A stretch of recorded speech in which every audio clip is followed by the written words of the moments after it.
organizing farmers and households are quite important for the next stage. So shall I invite our third speaker to talk about Brazilian's experience? Roger.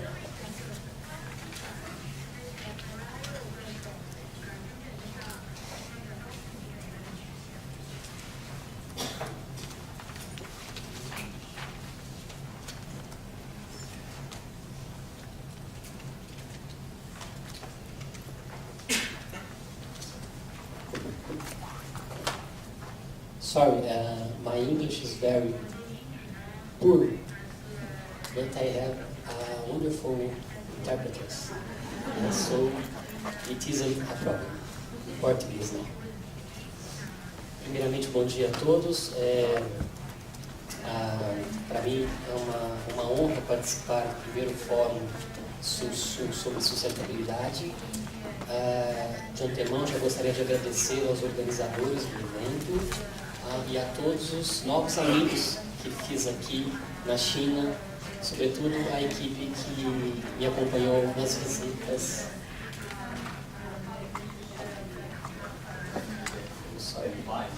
Erebus.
Ok. Sorry again. Então, um agradecimento especial aos amigos que me acompanharam nas visitas a Chongqing e a Chengdu.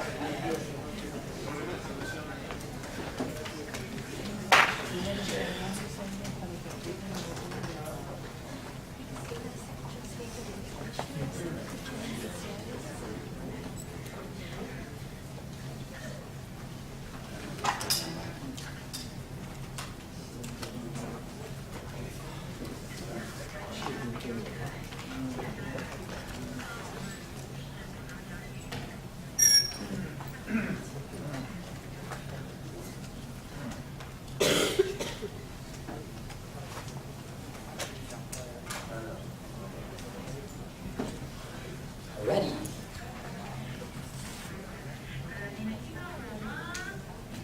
Here's English. English on ready?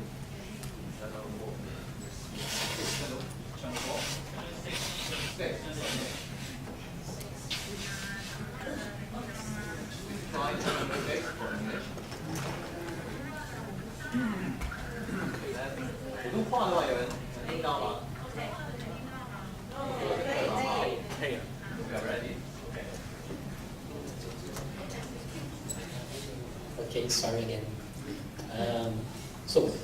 Cá estou eu num fórum sobre sustentabilidade, falando sobre a insustentabilidade da política de terra no Brasil. Em vários momentos de sua história, o Brasil teve a possibilidade ou a chance de fazer uma reforma agrária. Eu citaria alguns momentos onde isto foi possível, porém não concretizado. Esses momentos são a Lei de Terras de 1850, a abolição da escravidão negra em 1888, o próprio choque adverso de 1930, e o período pré-golpe militar em 1964. Todas essas oportunidades, essas possibilidades de fazer uma reforma agrária, fazer uma reforma estrutural na sociedade brasileira, foram perdidas. Agora, os desafios são cada vez maiores, né? Porque dentro deste novo padrão neoliberal de acumulação, dentro desta nova ordem mundial, cabe ao Brasil um papel de subordinação internacional, do ponto de vista que você tem no Brasil cada vez mais o que o nosso colega de Gâmbia chamou de uma corrida verde. A concentração de terra no Brasil tem aumentado nos últimos 10 anos. Entre 2003 e 2010, a área destinada à produção em larga escala aumentou de 215 milhões de hectares para 319 milhões, um aumento de 51,3% para 55,8% do total, um aumento de quase 50% neste período. Os outros perfis de propriedade também aumentaram, porém, em termos percentuais, perderam espaço.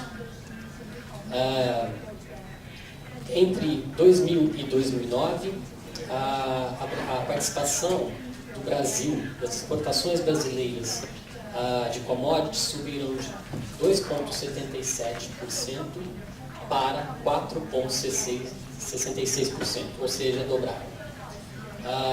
Por outro lado, a participação nas exportações de produtos industrializados com alta intensidade caiu de 0,52% para 0,49%.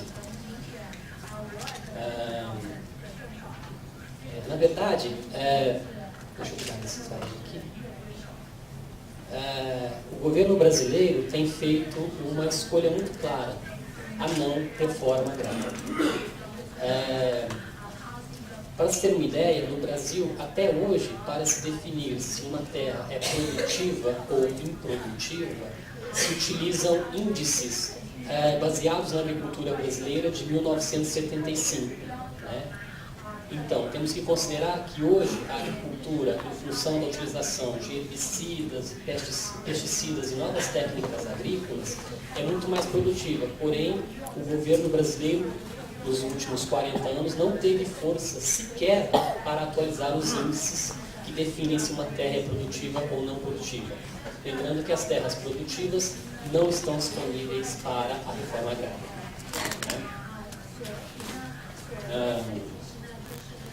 Um outro problema que contribui é aquilo que o nosso colega de Gâmbia chamou de corrida verde. Na verdade, o que se tem verificado hoje no Brasil é que outros países, em especial a China, têm adquirido terras no Brasil. Essa estratégia não está restrita unicamente ao Brasil, mas, como disse o nosso colega de Gâmbia e o nosso colega de Índia, incorpora também outros países, tais como a Tanzânia, Argentina, Peru e outros países africanos. Para se ter ideia, somente entre outubro de 2008 e agosto de 2009 foram comprados mais de 45 milhões de hectares no mundo, dos quais 75% na África e 3,6 milhões de hectares em Brasil e Argentina. Né? Os investimentos diretos estrangeiros no Brasil, no setor primário, cresceram de 2,4 bilhões para 13,1 bilhões somente entre 2002 e 2008, um aumento de 445%. Né? É interessante que muitos desses investimentos na aquisição de terras são feitos por aqueles setores que são considerados os setores mais modernos do capital. Algumas empresas financeiras e algumas empresas de alta tecnologia. Vou dar um exemplo dessa estratégia. Por exemplo, George Soros, Bill Gates, a China National Agricultural Development Group Corporation, empresa chinesa estatal, a Hyundai Company, os Google Boys, né? Todos esses atores, esses personagens adquiriram terras no Brasil nos últimos 10 anos. Né? Em função disso, o preço da terra está cada vez mais elevado. Né? Em estados como nas fronteiras agrícolas de Tocantins, Goiás, Mato Grosso do Sul e Minas Gerais, se percebe um aumento do preço das terras de mais ou menos 33%. Aqui alguns investimentos internacionais nas terras brasileiras. Por exemplo, Jorge Soros participa de um projeto de construção de 3 usinas de açúcar e álcool no estado do Mato Grosso do Sul. O valor da empresa, dos investimentos, 900 milhões de dólares. A Chinese Food Industry, em 2011, anunciou investimento de 7 bilhões de dólares e adquiriu uma área estimada de 2,4 milhões de hectares no estado de Goiás, destinados à produção de soja, que posteriormente será exportada para a China quando esses investimentos estiverem maduros. Né? O fato é que me parece que a China vem consolidando uma base internacional de abastecimento de alimentos e de matérias-primas, que inclui Austrália, Indonésia, países da África e Latinoamérica. E o Brasil está, evidentemente, subordinado a essa estratégia. Né? Bom, alguns limites à reforma agrária. Limites externos. As condições internacionais têm imposto ao Brasil o que nós chamamos de reprimarização, ou, em outros termos, de reversão neocolonial. Né?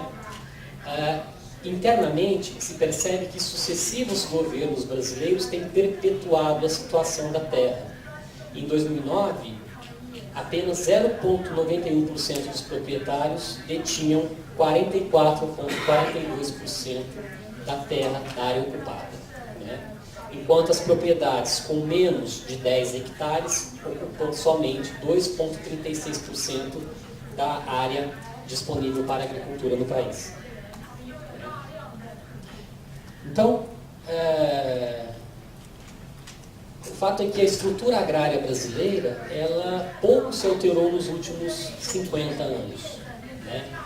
O indicador disso é que nós temos aqui o índice de Gini, que quando aplicado à concentração da terra, nos dá os seguintes resultados. Em 1967, nós tínhamos um índice de 0,836%, ou seja, a propriedade da terra é muito concentrada.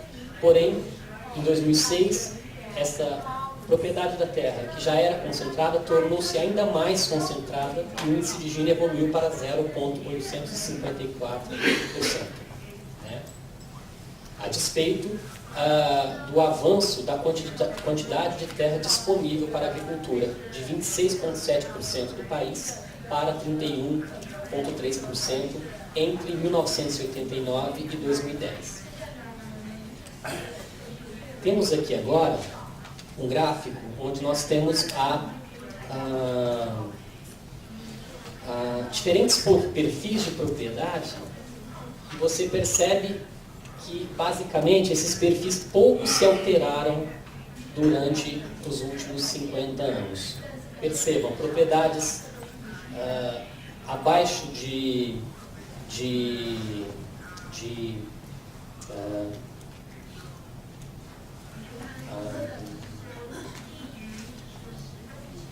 enfim, percebam a pequena alteração do perfil fundiário brasileiro nos últimos 50 anos.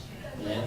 Temos aqui as propriedades com mais de 1.000 hectares, que são 0,97% das propriedades, e percebam como esse índice pouco se altera com o passar dos anos.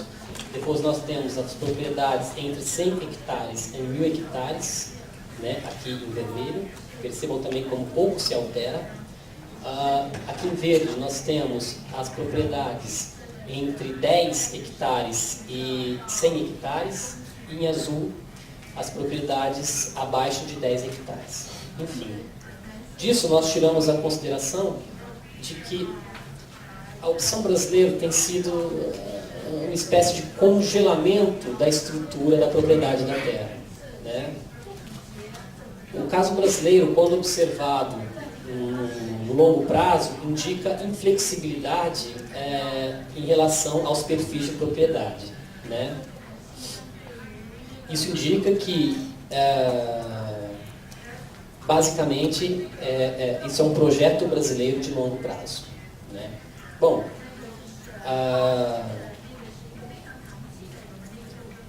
porém, tem uma questão que temos que considerar aqui, que é o seguinte: as pequenas e médias propriedades hoje também têm um papel muito importante na sociedade brasileira, e têm sido incentivadas pelo governo através de programas como o PRONAF, né, o Programa de Fortalecimento da Agricultura Familiar, e outros programas como o ATER, o Bolsa Verde e o Bolsa Família. Porém, do ponto de vista da reforma agrária, o que se verifica é que cada vez mais um número menor de famílias tem sido assentado no país, né? Como se pode verificar aqui nos últimos 5 anos. Aliás, esse gráfico é muito curioso porque os anos em que você tem o maior número de assentamentos são, logicamente, anos eleitorais. Tá? Aqui nós temos aqui mais um gráfico que demonstra esta tendência de redução dos assentamentos, né? Se verifica entre 2005 e 2010 uma redução muito drástica, de 700